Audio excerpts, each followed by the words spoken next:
All right, alternating arm and leg exercise to optional plank with movement exercise. What that means is we're gonna get on our feet and hands here. And what we wanna do is with a good, solid, neutral core, so I don't wanna be turned this way or that way, we wanna move our arm and our leg in an alternating pattern.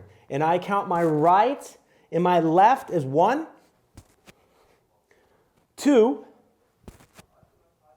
3, keeping consistently my core tight and good movement patterns. When I go through 10, 12, 15, it's up to you what number you want to do. I then have the possibility to go into my plank with movement. So what that would be is I would come down just like this, making sure to keep the arm straight, not like this, because we don't want that triangle position. We want the external rotation in our wrist, so not down, just like this, and then back up.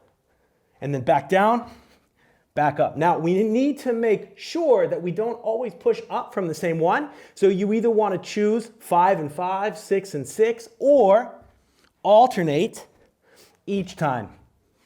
Making sure that you always are pushing from both the right and the left arm to make sure that we keep a balance between our strength and we don't increase our dominant side more than our non-dominant side.